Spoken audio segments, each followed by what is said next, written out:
It is our 200th episode. I never thought I'd make it longer than 6 months, and here it is 8 years later, and we're still here. So thank you everyone for joining us. Tonight's real episode title is actually called Phenomenal Falcons, because we're going to learn all about falcons and falconry, and maybe a couple other birds of prey thrown in the mix. So stay tuned for that. Well, actually, stay here.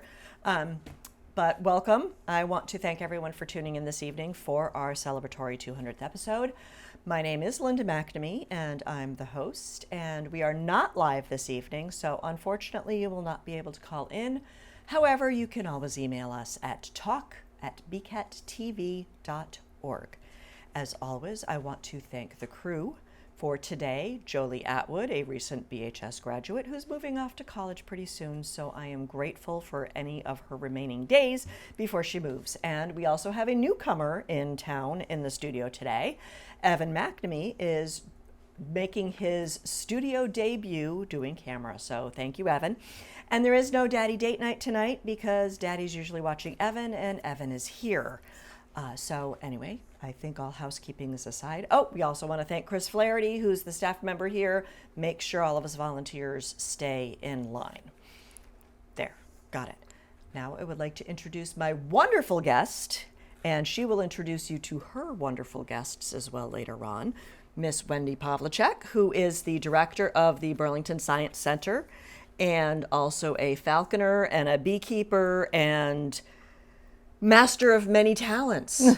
Thank you. So, thank you for having me. Thank you for coming. Yay. I'm so excited. I'm like, I really needed somebody special for episode 200. Yay. So first person I thought of was you. So I'm very grateful that you're giving up part of your summer vacation to come hang out with me. No problem. It'll be my pleasure. So I know you've been on the show before, but as always, I like to help my viewers become a little more familiar with the guest. So if you could give us the brief 10-cent tour of where you grew up, how and when you came to Burlington, and Sure. what led you down the falconry path. Sure. Because having a falcon as a pet is much different than having a goldfish. So Yes. And we don't consider them pets, but we can talk about that later. Okay. It's one of our big kind of pet peeve. It's our pet peeve. No pun intended. Yes, and people very commonly call them our pets, but we can get into that later. Okay. But anyway, I always have to mention that because it's one of the things that. I kind of forget about that. Yeah, that's all right.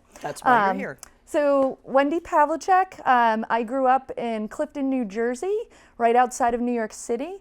Because we lived in kind of very close to city atmosphere, my parents were always taking me out to zoos and the Catskills in upstate New York and wherever we can to get our hands on nature.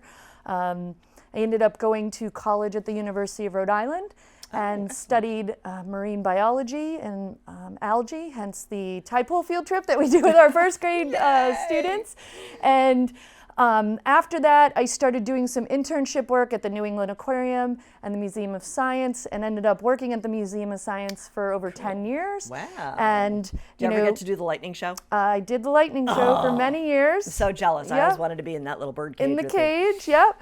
And just ended up seeing this little ad for the Burlington Science Center on one of their job kind of poster boards in the education center there. Okay.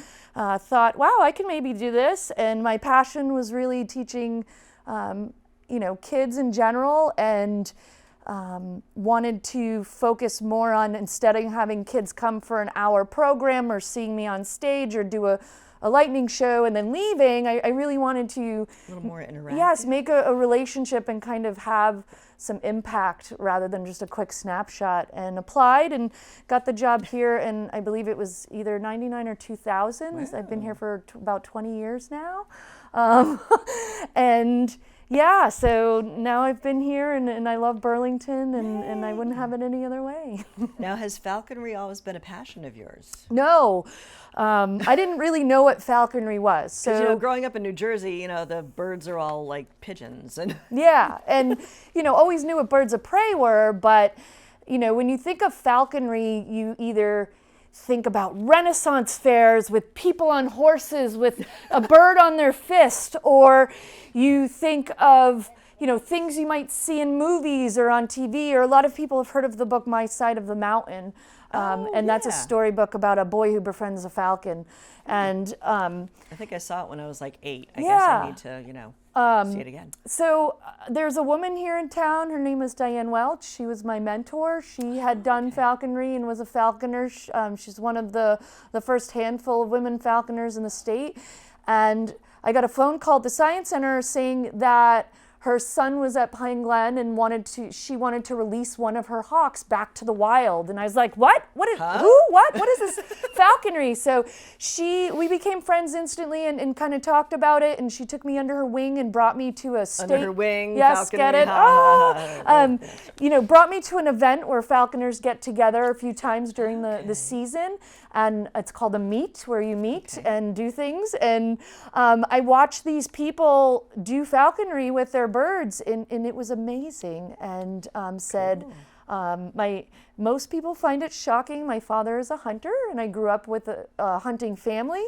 And I was like, this is hunting and birds of prey kind of intertwined together. I was fascinated, and I just said, I want to do this. It was something that I felt was in my blood or my nature, having my father teaching me the respect for nature and wildlife and why he hunts, and us donating the food to local food pantries, and just kind of my childhood growing up. And then this love for birds of prey that I got working at the Museum of Science with those animals. Yeah. And so that's how it all started. Wow. So, okay.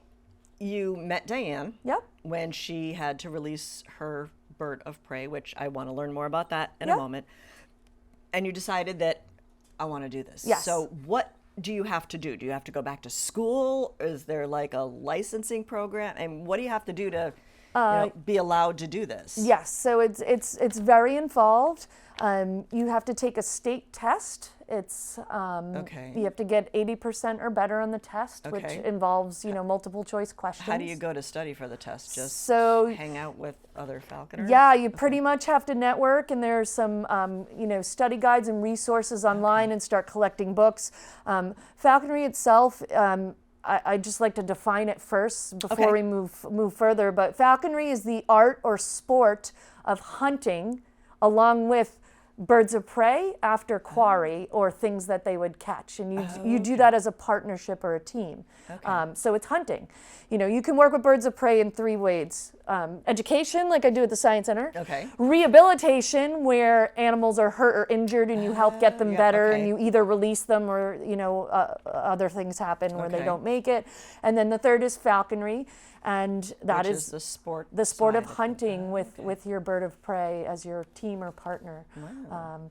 So that's why we call it more of a partnership of trust or a working relationship rather than a pet. So in order to do that, it's not a cheap hobby or sport. Some people call it a passion, and that's what it really is, but it can be called a hobby or a sport, just like people get into fishing or deer hunting or whatever it may be, or archery.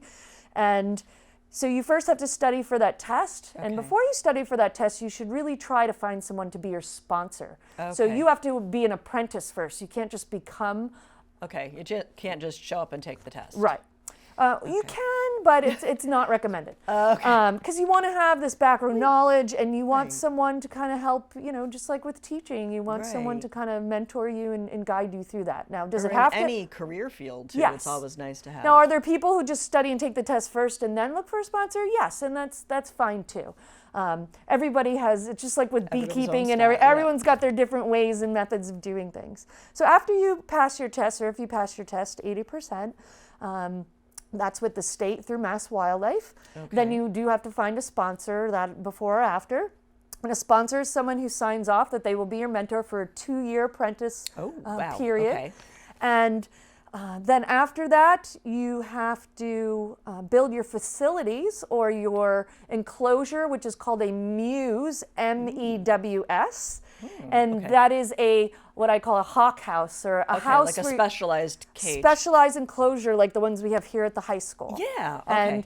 And you have to have that inspected by an environmental police officer or the falconry coordinator who's part of Mass Wildlife. Okay. So they come and do a full inspection. Is that to like make sure that there's enough space for the bird? Yep, for enough space, correct perching, that they're getting exposure to the elements, the sunlight and the water, that they're not going to hurt themselves.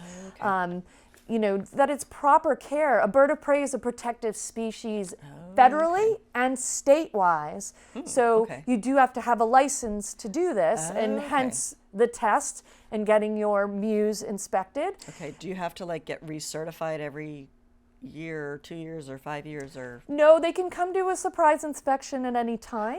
But after you pass So you have to stay in good graces, or? You do, but when you want to move, there are 3 different levels of falconry. So you're an apprentice for 2 years, 5 years, 7 years, 20 years. You can always be an apprentice, but the goal is really to become a general falconer, which means you are not an apprentice. You do not have someone that signs off on you, and you basically have to pass another exam and then a field exam. So you have to go out with your bird and show that your bird is trained, because that is the big part. Is, you know, falconry is not only hunting with a bird of prey, but a lot of people make sure it's a trained bird of prey, because you're training the bird.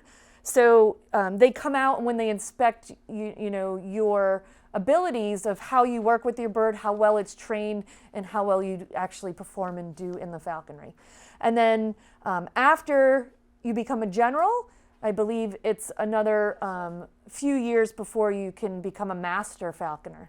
And there are differences between the 3 levels. When you're apprentice, there are only certain birds that you're allowed to have for falconry, and only one. When you're a general, one at a time. Yes. And when you're a general falconer, you can have up to 3 birds at a time, and you can have different species. And then when you're a master falconer, you're allowed up to 5 birds, and then you can also do other areas that are connected with falconry, something called abatement, which we can talk about a little later. It's basically using birds as a deterrent to control pests, whether it's seagulls at the seaport, or sparrows in a barn store that's eating feed, you know, that people are trying to sell. Or mice. And then propagation. Do they hunt rats? Yeah, I mean, the wild rats, not so much, because they're nocturnal. And so most birds that people use for falconry are diurnal birds. And then their other thing that they use them for is propagation, which is breeding. So a master falconer can get a license to actually breed their birds and either sell them or... So kind of like when I was growing up, the bald eagle was on the endangered species list, so... Falconers were they actually... called falconers in to help repopulate the species. Yep, U.S. Fish and Wildlife, falconers, biologists, all connected together to bring the peregrine falcon, and also it's really the peregrine falcon was the big thing, but bald eagles, not so much the breeding of bald eagles, but communication about the pesticides, DDT, and things like that. Yeah, because that was like softening their shells, yes. and the babies weren't hatching, yes. or weren't... But it was really the peregrine that had to do with the breeding that we were talking about. So yeah. So peregrine falcons back, you know, at least in this, you know, part of the world. And now they've like become urban. Yes. Like building, like Woburn, big office. Woburn Cliffs. Not going to tell you where, but Woburn But I Cliffs. remember, like, you know, I grew up in Western Mass, and there was a building in downtown Springfield that every year the peregrine falcons nested, and they actually got like a camera. Yep. And you could watch, you can watch 24/7. The top of the Lowell, UMass Lowell, they have one. There's some in Woburn, but they don't have a cam on those. But yeah, they're all over. They're coming back. I think there's over 50 pairs now, which is great. And they banned all the chicks, and I know people that are involved and do that, so it's great. And then the last part of becoming a falconer is not only do they inspect your building, but you have to have a lot of equipment and things to use for falconry. So they want to make sure you have all the supplies and things that you're going to need to kind of do that. And when you become a master, is that when you are allowed to accept apprentices? You can accept apprentices when you're a general or higher. And I believe in our state you're allowed either 2 or 3. Like every state has different laws and rules and different licenses. years. Oh, okay. So it used to be that you needed a federal and a state license to do falconry. Okay. And you would have to pay for those licenses as well. Okay. As I said, this is not a cheap sport between building your facility and buying all your equipment and, you know, the books to study for, and then the space on your land and the gas to drive and go hunting. And do you have to have like at least 1 acre of space, or you know how nope, big does your enclosure has Okay. a minimum size. They Okay. use federal regulations for those. So as Okay. long as you have enough space, there are some people that have apartments that keep smaller bird species that can be built in a homemade cage indoors, but that's usually not recommended. Well, I was just thinking like around here, if somebody wanted to invest, Yep. you know, most land, you know, what most property sizes are like half an acre. So it's your enclosure ends up the minimum size Okay, is so similar to a shed. Okay, so it's the enclosure that they pay attention to, not Yes. necessarily the surrounding Yes. property. Oh, okay. Yes. So you don't need a farm that's, you know, 200 acres. Nope. No. Okay. Cool. No. So let's see if I got them all. Yeah. Oh, and the other thing you have to do, because it is a hunting sport, is you have to get a hunting license. Okay. So you can't be out hunting with your bird and doing falconry if you don't have a hunting license, because your goal is to take quarry or game and to Okay. catch prey together. Okay. And in order to get your hunting license in the state of Mass, you have to take a hunter's education course for safety. So you Okay. make sure that you're following all the rules, and just to know what the laws and what you can Okay. and can't do. You cannot go out and hunt rabbits when it's breeding season, because the state That's not fair. not fair, and the state regulates it.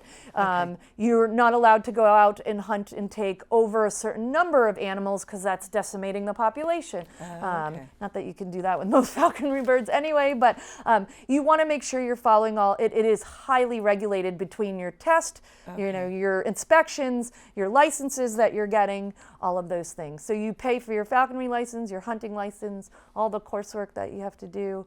And once you gain all of this knowledge and permissions, Yes. then I know we're going out of order, but That's there's okay. like networking options, so you can like talk to other people to help maintain your practice and maintain your Yeah. knowledge base and Yep, share ideas. we get and- together with falconers a few times during a season for field meets. We have a social picnic during the summer where we all get together, and we're kind of this small, close-knit family. When you think of falconry, I'll just go over like the stats a little bit, Yeah, please. like in the country. So there's about, I think it's it's somewhere between, the last time I checked, the numbers changed, it's gone up. But it's somewhere, I would say, in the 7,000 to 11,000 range of falconers in the United Wow, States. okay. Most of them are male. It's a very small percentage, about 20% are female, and that's Okay. gone up from when I first started. It was like 11% were female, Wow, so it's okay. it's really gone up. And you know, it's one of those things that you really have to take a lot of patience and time and dedication before thinking of getting into it. And falconry's been around history since the early BCs, 600, Wow. 700 BC, and I listed a couple here. Chinese, Alexander the Great, the Greeks, Aristotle, Japan, Europe. There you can see falconry, you know, on lots of ancient coins and tapestries and paintings. And a lot of the terms that you hear me using, like muse, and you're going to hear me, you know, talking about some of these tools we'll and look at things the we toy- use. we'll look at the Bewits. It's very Shakespearean when you think of Oh, it. yeah. And there's a lot of our common terms that we use today that come from falconry. Have you ever heard? I know you have children. Have you ever said, "I'm fed up with you. Get out of here"? Yes. And what does fed up mean? You don't want anything to do with them. You're done with them, right? Yeah. So when your bird is fed up, it means that you've fed it up and fed it Okay. food to the I'm point done. where it's done with you. It's not going to do what you want it to do. It's had its meal. Be gone. Be gone. Have you ever heard about I'm wrapped around your little finger? Yeah. Yes. So when we hold birds of prey, we use a leash. And characteristically, when you take your end of your leash, you wrap it around your little finger as a security thing. And the other one is the term, which is not a nice term, sorry, haggard.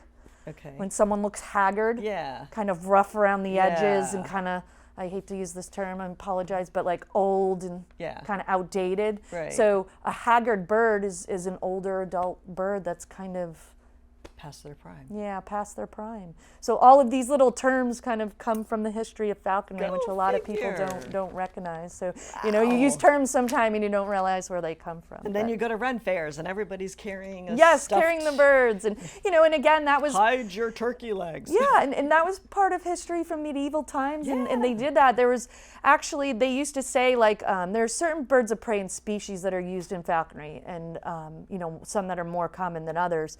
But, if you were a king, you would have a peregrine falcon. If you were the queen, you would have a little merlin falcon. And as your hierarchy and where you were in your family, the birds... Your status is Your big, status, you have the and as your peregrine status falcon, your goes status down, goes down. So does your bird size. Yes, so there's a lot of like historical, Okay. references to falconry and the birds and things like that. Okay, let's talk about some of these tools that you use. Yes. Because then I also want to talk about when do you use all of these? And Absolutely. you mentioned, having a bird and releasing it. Well, I want to find out how you get that bird. So let's start here. Okay, so let me talk a little bit about that because that'll kind okay. of lead way into this. Okay. So 75 to 85% of first year birds of prey, no matter what you are, Okay. die their first year. Wow. It's a very hard first life between starvation, rodenticide, which is, poisoning from the poison that people put out. It poisons the rodents and then the birds come down and ingest them. Car strikes, flying into windows, just life. They die. So the state allows an apprentice or general or master falconer to trap from the wild a juvenile red-tailed hawk that is under 1 year of age. Okay. We trap them, trapping season. How do you do that?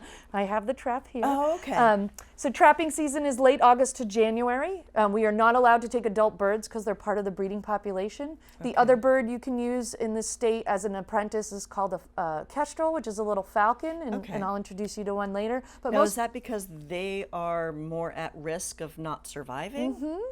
Okay. Yes, and the way falconry is you are basically giving that bird extra opportunity and practicing hunting. I am the hunting dog, and the bird is the hunter. So even though we say we're hunters, it's a relationship, but I'm flushing the prey, and the bird is trying to catch it. Now, when you look at most birds of prey outside, what are they doing? Sitting on a pole, staring, waiting for hours.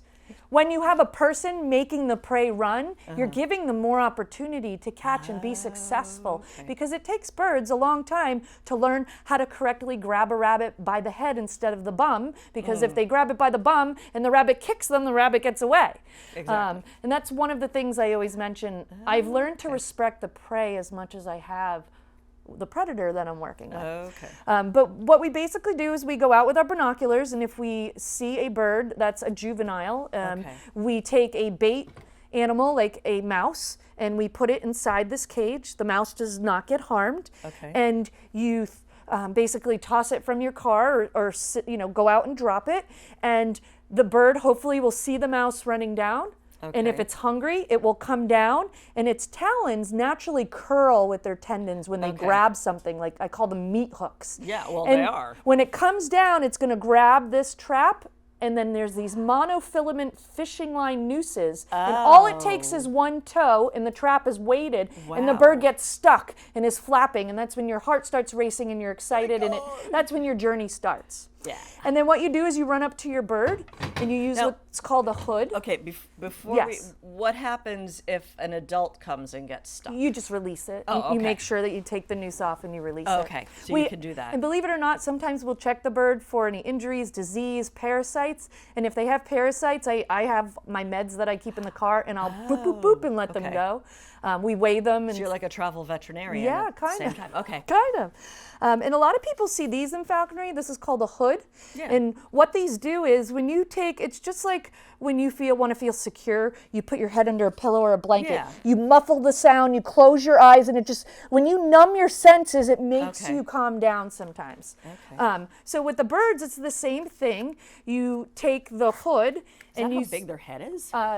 Even a juvenile? Yes, this would be a red tail hood. Okay. This is just a model, but much bigger. And you would slide the hood over their head, and their beak comes out here. They can still breathe through their nostrils, but it covers their eyes and their ears, and it basically calms them down. They kind of freeze up. Okay. And then a lot of people use these to just calm down more high-strung species of birds, like falcons tend to be high-strung versus hawks and other things like that. So we use this as a calmer. And then you're going to put your other equipment on, which is your anklets. So if you picture the bird's foot, this is just like a bracelet that goes around their leg. Okay. And then these straps here, they're different kinds. They come in leather, or this is paracord. This goes through. Is that so you can wrap them around your finger? Yes. Oh, well, not your finger, but hold them on your glove. Yeah. So this acts like a bracelet and then a little connector. This is called a jess. And I tell kids it's like the collar and the leash of the dog. Okay. And you put these on both of the bird's legs. It's just on their legs. And then you attach your leash, and that's how you restrain the bird and keep it with you. Okay. And you do this immediately to your bird. You check it over, you weigh it, you make sure it's healthy. Some people do a vet visit and a fecal sample to make sure that they're okay. Okay. And then the training starts. In training, it's basically you sit in the dark and you have that bird on your fist without the hood, and you put a little tiny piece of meat on your glove. And the whole relationship with falconer and bird and the whole process is positive reinforcement and food. So that bird is not going to eat until it trusts me, and it's only going to eat until it trusts me. And I basically wait until that bird's weight starts to lower. We actually hold on to food, and we eat several times a day. Birds have a very high metabolism, and they burn through their food fast. So as that bird sits on my fist, I weigh it.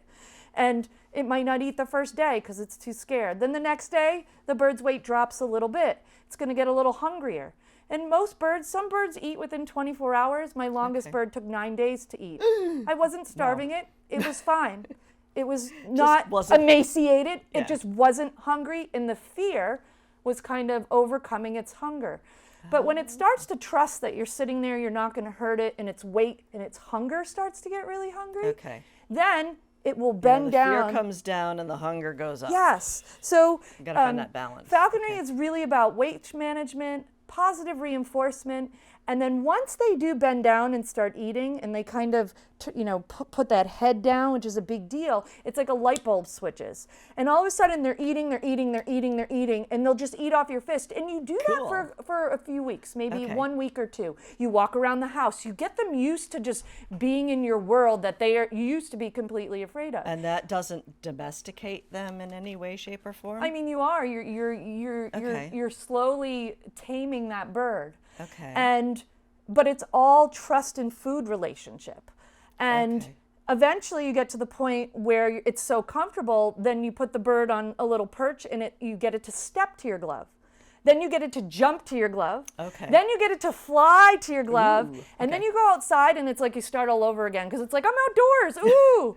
And then you start the same thing. So you're weighing it and you're training it based off its behavior and its anxiousness to come to your glove.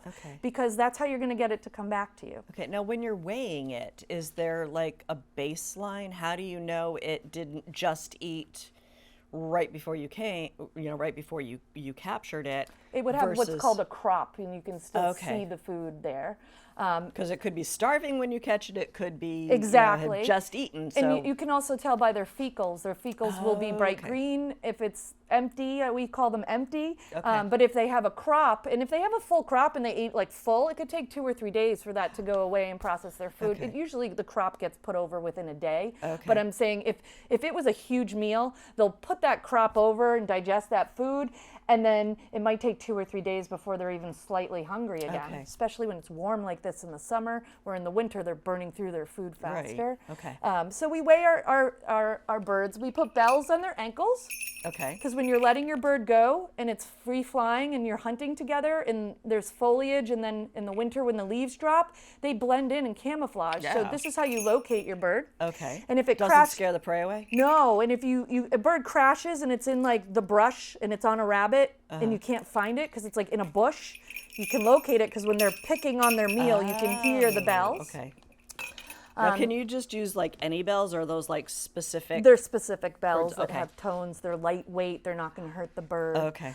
This is called a creance. It's basically a long line that before you actually free fly your bird, you put the Okay. line out and you practice it coming off of a sawhorse to you. Okay. And then your big assurance with flying birds, this is called a lure.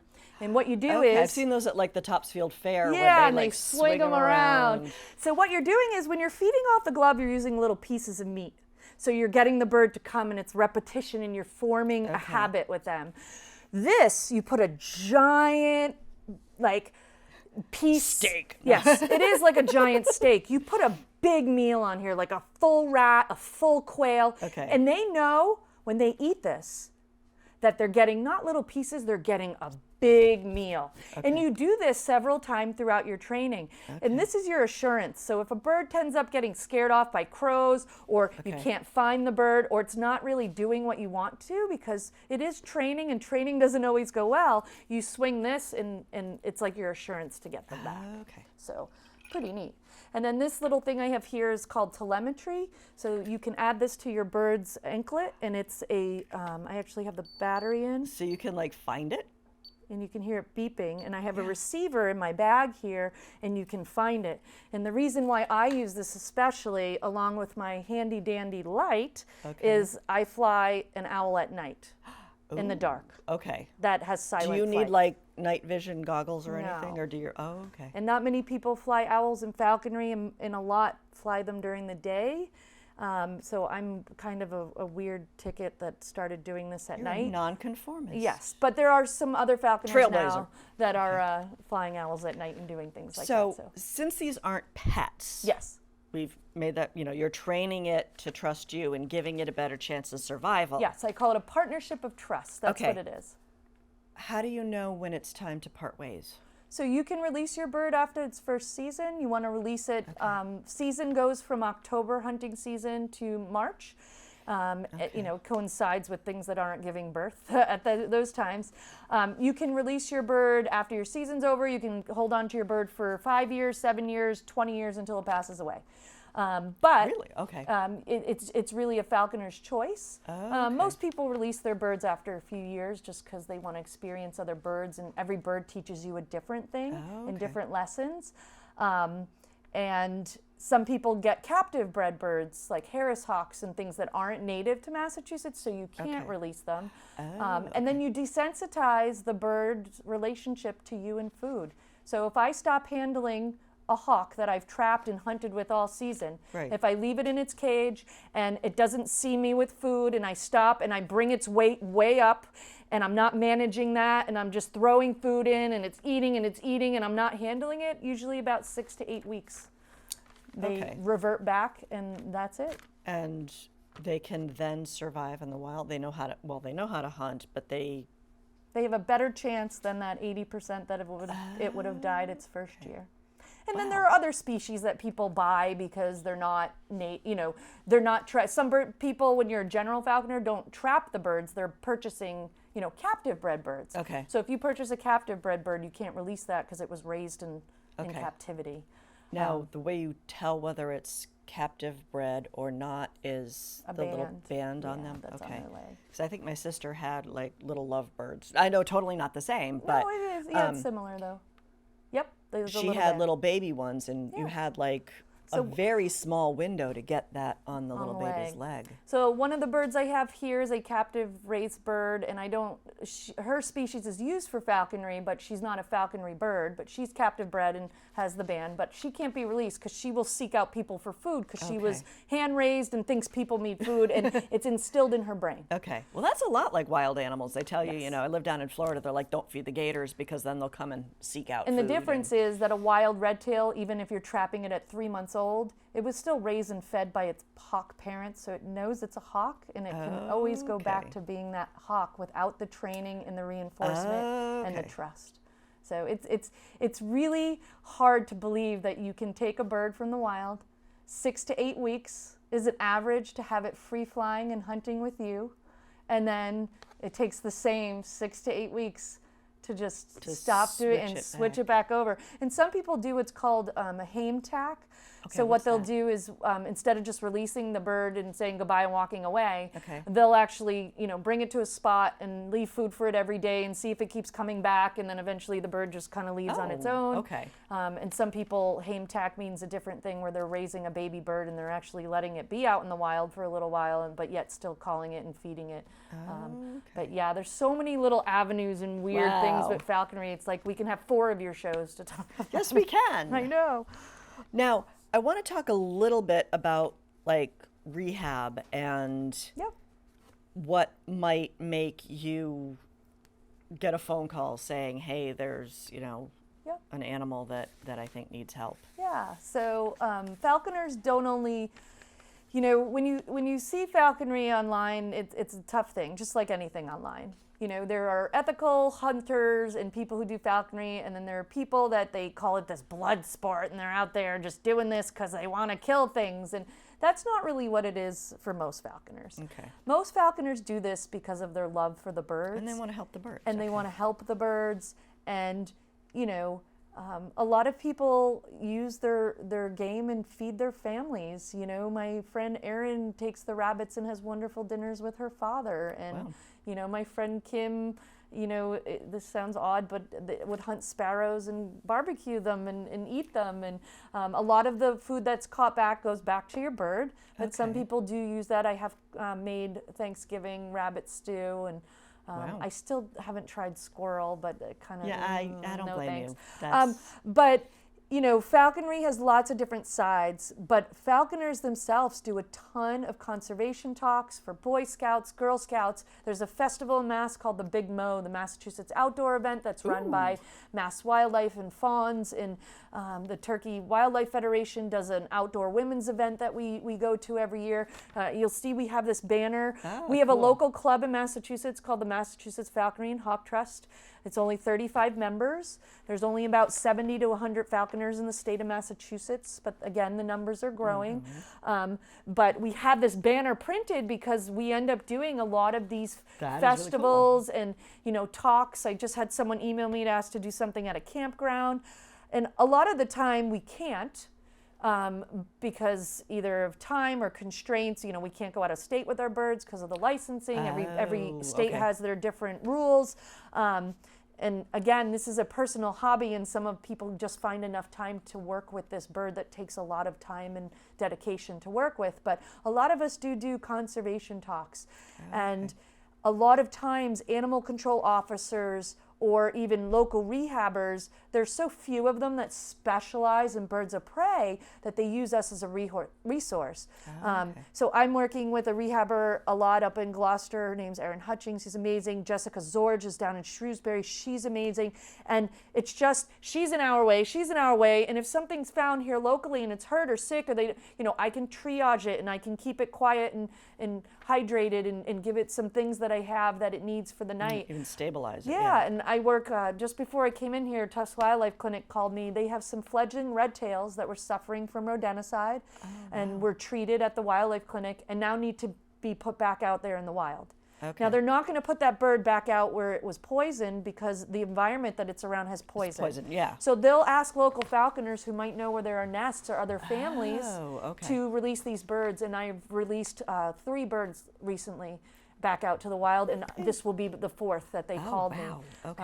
So we do a lot of different work with other organizations and wildlife clinics, and we try to do as much as we can. We'll build nest box programs for the kestrels whose habitat are disappearing. And then the big thing is rodenticide. We are huge advocates because every bird that's coming in, between a snowy owl that I did 2 years ago that came into me, and the first bald eagle was found on the highway just recently. It was in the news a month ago, and it was rodenticide. And people put this poison out, or they don't know. The exterminators tell you, yeah, they're taking care of it, and they're just putting, they're sprinkling the poison, or those black bait boxes. The rodent goes in, it takes the poison. It doesn't die immediately. It's a horrible, slow death of the animal bleeding out internally. And what'll happen is, naturally young birds will prey upon the slow and the weak. Because they can catch it. Because they can catch it. And as a rodent is dying a slow death of poison, the hawk grabs it and eats it, and then it's slowly poisoned. And a lot of the fox and wildlife in the state are suffering from mange, and they're finding that it's because the rodenticide, it might not poison the fox as quickly, but it's lowering their immune system, because you might get a little dose of that rodenticide, or you might get a big enough dose to make you sick, or if not, it's still building up in your system. So we're huge advocates for that, because a lot of people are just uneducated and don't realize and think about that waterfall effect of how it affects the whole food chain. And there are other ways of dealing with rodents that might be a little more work or a little more expensive, but it's not at the expense of harming the things that would normally hunt those things without anyway. destroying the entire food chain. Yeah.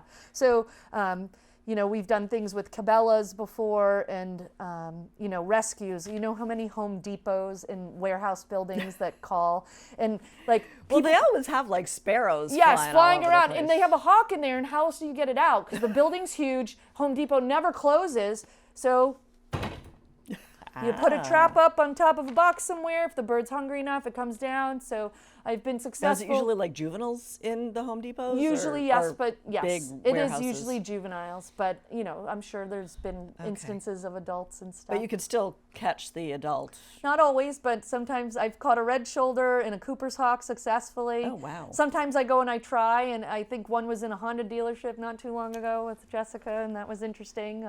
But again, all that stuff is on our own time and effort, and we do it when we can, but you know, we don't always. You don't have an infinite. Yes, we don't have an amount infinite. of time. So yes, but we try to educate. I've worked with the local animal officers all the time, and I'm so proud of my Billerica ladies, because when they first started, they didn't know how to hold a hawk or what to look for. And now they come to me and they're like, I spread the breast feathers, and I know if it's purple, it's rodenticide, because the animal's bruising and bleeding from the inside. And you know, I watch them grab the bird correctly, and so they've come a long way. So now, do they also, as rescuers, have to become falconers?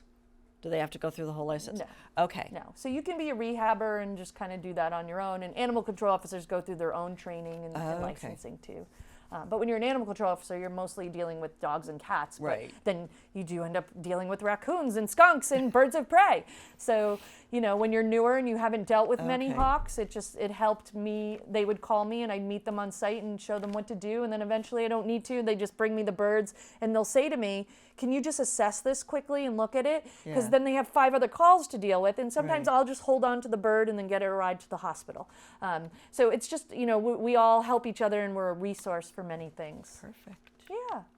Now, I know before the show started, Yes. we mentioned that you have a couple special guests. I do. And we should stop about 15 minutes left, and it's about 15 minutes left. Awesome. So you have some special guests Yeah, and we've I think covered everything. I think we covered. Yeah, we covered most of it. Yeah, it sounds good.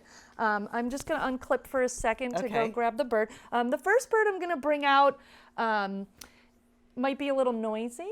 And we'll see how noisy she is. And if she doesn't come down, I might just give her meal here on, you know, holding her on my glove. Yeah, where do you get the food? I mean, do you have to go and trap mice and squirrels and chipmunks, or no, you know, Petco or something, you know? So typically you can buy them frozen online. There's a bunch of companies that sell to zoos and aquariums, just like I do at the Science Center.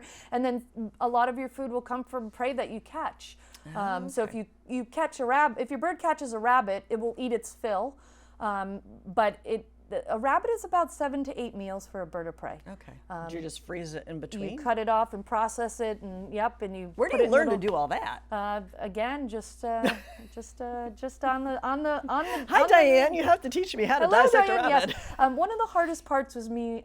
So when a bird of prey catches an animal, especially a hawk, it doesn't kill it instantly. It grabs it with its talons, and the animal kind of goes in shock, and then they just pick into it alive. Ew, I know, nature. Yeah. Falcons, on the other hand, have a notched beak where they can sever the spinal cord and kill it instantly.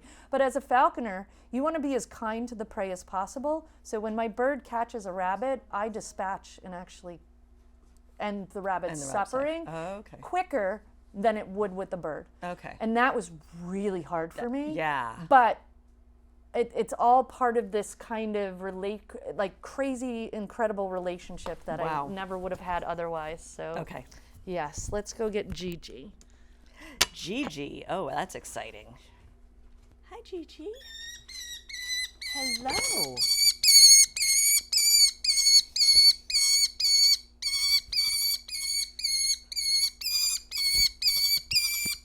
Hi, Are you Gigi. singing? She is. She is. Now, have you been able to interpret her sounds when she's scared, when she's angry, when she's hungry? Do they Yes. scream when they're hungry? Birds of prey have different vocalizations for everything. This is her food begging call. So I do. Now, one of her feathers looks ruffled. Does Yes. she have her feathers clipped so she doesn't fly away? No, or- so even though she is a bird that would be used for falconry, she is a non-releasable bird because of a wing injury. And her follicles are crooked and her feathers grow funny, so. If you need help opening that so you don't have mouse for a snack. No, it's good. Now, what does Gigi eat? Gigi eats dead mice. Okay. Oh, you Oh. can see how excited she is. Easy, honey. Are you gonna stop screaming? No. No. So she's also, it's called an imprint. So imprint birds that are raised. She's all in different- fluffy now. Oh, she's all excited. Are you gonna eat?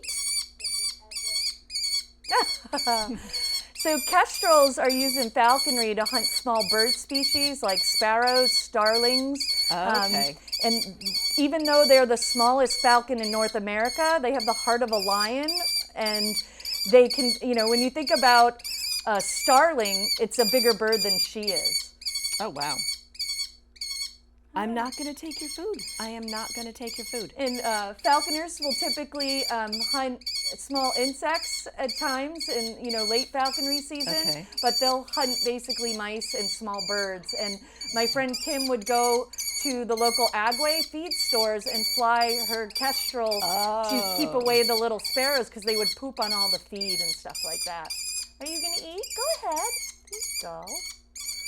So she's breaking up the skull there so that she Okay. can eat. Do they always start with the head? They all do. The brains is the best part. They really like it. Pure Kestrels protein. are amazingly fast, and they can do what's called hover, kind of over where they're Oh, looking. yeah. But they are an apprentice bird. They're very easy to tame down. They're small, but they are really delicate. So their weight control is very finite because Okay. they're a smaller bird. Do you need like a special scale to weigh her? Yes, we have a scale that has a little perch on it. Okay. So she's also mantling, which is covering her food because other birds might come in to steal her. Kind of like seagull. And then the older species of hawk that's a little bigger than her is called a Cooper's hawk. Okay. And Coopers will regularly eat kestrels. So their habitat is really? disappearing. And because of predation, their numbers are way down. Okay. Yeah, there you go. Yum. Yeah. Good girl. Yeah, we have Cooper's hawks in this area. We do. Now, are they native to They this are. area? Yep. Okay. And people use those for falconry as well. They're very high strung. They're in a group of bird of prey called accipiters. Okay. And accipiters tend to be very high strung birds. Okay. So there's Cooper's hawk, sharp-shinned, and goshawks. Okay. And there are certain species you can and can't use for falconry. But kestrels are one of the ones you can have as an apprentice, general, or masters. And my mentor, Diane, used to call them comic relief. They're really fun to fly. They're easy. But on the other hand, like I said, they're a little harder to train because they're so small. They can actually catch their mouse and take it away from you. Oh. Where if wow. a red-tailed hawk catches a rabbit, it's on the ground. It's not going to fly away with that Yeah, rabbit. It's too big. kinda hard So to- this is a harder bird, almost a little harder to train because it's a little trickier, okay. but they're easier in some ways. So Now, what about peregrine falcons? Because they're like supposed to be the fastest. bird elite. of That prey? is like considered like large falcons, like a peregrine, are considered very elite. A falcon will go up 2,000 feet, and they use like a balloon on a kite to train them up to their wow. lure or their food. And when you're flying a little bird like this or a red tail, they might take off across the field here and there. You use your lure, get them Pelicans back. just- Falcons will go 3 states if you lose them. Oh wow. So people use many transmitters. Okay. It's a whole different ball game when you fly falcons. You know, Wow. falcons mainly hunt things like duck. You can do some rabbits with certain species, but a lot of the falconers will hunt pheasant with them, and you have to have a lot of open space. So around here, Massachusetts, not the best. You know, we do have falconers that fly them at farms out west, and they hunt feral pigeons, and then there are some falconers that hunt the Cape and up near Plum Island and stuff, and they hunt ducks out on the wetlands. But again, you need huge amount of space for that.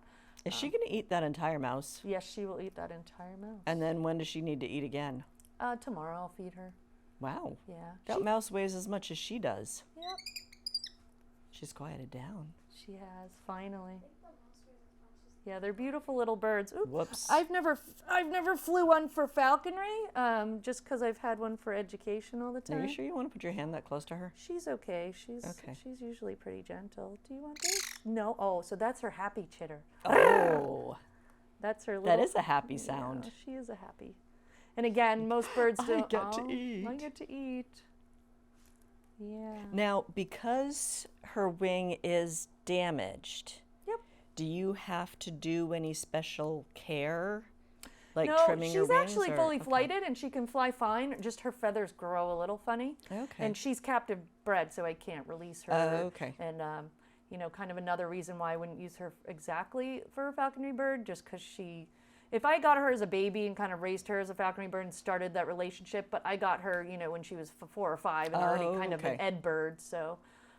Ooh, we just found something really long and stringy. The intestines, yes. Wow. So you can always tell a kestrel in the field, they bob their tail back and forth when they're perching hers on is something. kind of, it's not really doing it now, but they'll commonly do that in the it's wild. definitely down. And then their alarm call, is very loud. She got her attention. I know. She's like, hey, hi, yeah. So interesting little bird to you know, fly on falconry. Again, my friend Kim flew. She likes they call them micros, the micro birds, the smaller species. Now, before we let her finish her dinner elsewhere, what is the average lifespan of a kestrel? Thank you. Yum. Yum. So in the wild, again, most die their first year. Okay. In captivity, they can live up into their teens. Oh, okay. Yeah, but at around 7 to 10 in the wild. Okay. But in captivity, some animals end up living longer because they're not exposed to those dangers that I mentioned about. Okay. The one at the museum, I think, was 17 when Wow. she died. That was a pretty old one. Well, because I know, like, parrots and, you know, they can live to be 100, like In 100. general rule, most birds of prey live between 10 and 20 years. The smaller ones Okay. live kind of on the lower end and the bigger ones on the upper end. With the exception of the next bird that I'm going to bring out, who can live up to 40 years if they make it through their Wow. first year. So we'll go meet him. Thank you, Gigi. Thank you, Gigi. Oh, Enjoy the and again, I have to... enjoy the rest of your mouse. Yes.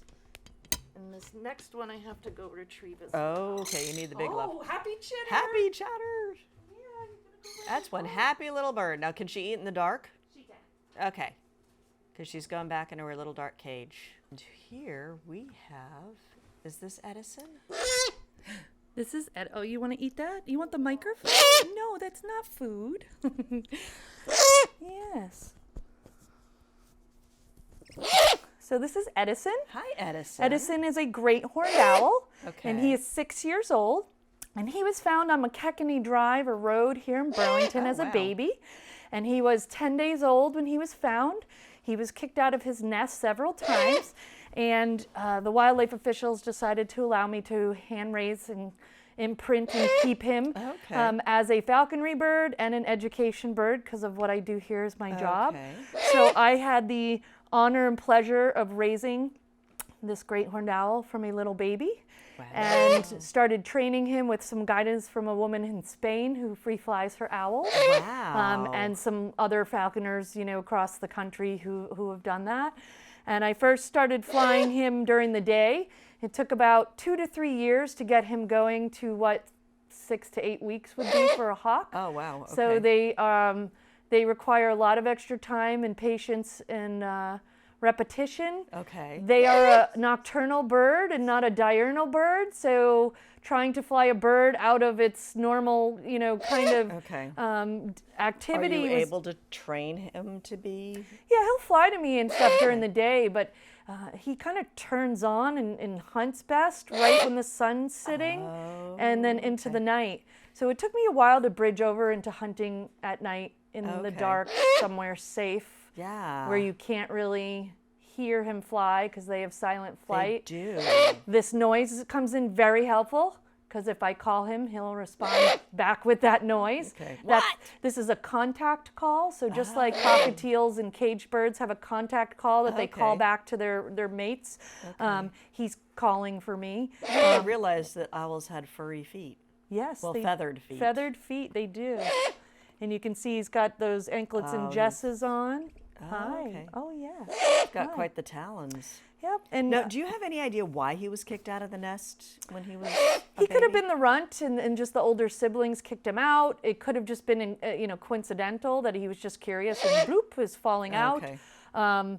But for some reason, he just, wasn't made to be out there. So my friends say he's not really all quite up there. A lot of people call owls... Fell out of the nest a couple of times. Yep. So I'm really proud and honored with what I've done with him and to have that relationship with him. And we actively hunt squirrels in cemeteries. That's one of our favorite things to do. I've trained him to follow me on the headstones. That's how we first started branching out for free flight. And we also hunt rabbits. Rabbits tend to be in briars and brush in this part of the world, but if I can find any farms or open fields, because they'll run on the edge, and that's where he's best, because he's not a crasher. He doesn't crash into the brush as much. Okay. He has a couple times. Now, is that for all owls, or is that just personally? As a general rule, they're more like open grab, where a hawk is made to punch down through the briar. We don't want to mess up his beautiful feathers. I know his feathers up there. Don't touch me, Don't touch Mom. me. Ooh, what was that? That was like a little trill. That's his annoying, I'm annoyed at you noise. Okay. And then, so the first thing he caught was a mouse up at the farm in Billerica, Greg's farm. That's where we go a lot. Okay. And then his second catch, which was his first real catch, was a skunk. Oh! And a slow prey at night, and I did not expect it. And instead of really taking a second or two to think what to do, I knelt down and grabbed the skunk and the owl's feet. He had already been sprayed, and he was sitting there with his eyes all closed. And I went to grab the skunk because I saw he was bleeding, and I grabbed the skunk's head to see if it would make the skunk release. Yeah. And the skunk's butt flipped upside down, and I saw the double spray go into each eye and then repeatedly into my mouth. It was the most unbelievable thing I've ever experienced and will always remember. And yes. Yeah. That's the stuff nightmares are made of. But next time I know to take my jacket off and just cover them first and then deal with it. So, I didn't know they could spray more than once. More than once. Yes, they can. Wow. Many times. Okay. Yep, I learned that too. And I didn't know if I was going to be vision impaired, if he was going to be vision impaired. I'd never gotten sprayed directly in the eyes before. But the farmer brought me some water, and I went into Walgreens. I'm sure everyone will remember me in there, and did some good baking soda paste, with vinegar. And he smelt for a while. My equipment smelt for a while, but and then his third catch was an opossum, a full-grown opossum. Oh, wow. And that was interesting. And just this past year, he finally caught his first rabbit. Wow. And he did catch one squirrel at the cemetery the year before. Okay. Now, we are out of kind of out of time. Yeah. But did you want to do like a quick little flight demo? Oh, sure. Yeah, we can do that. See if he'll fly for a mousey. No, where do I have to go? You can just come on this side. Okay. See if he is hungry enough. Actually, before we do that, I do want to thank you because just in case we have to wrap things up while Edison is eating. Yes. Thank you so much. And I do want to thank everyone for tuning in, but hang on just an extra minute because we're going to watch Edison eat. Okay, so I'll stand over here. Is that his annoying sound again? Yes. We're off season. He's molting and shedding his feathers. So normally he's not this annoyed at me. So you want this? I'm gonna fly. Yeah. So as a falconer, I would put the food in my glove. You can see he's locating with his sound and.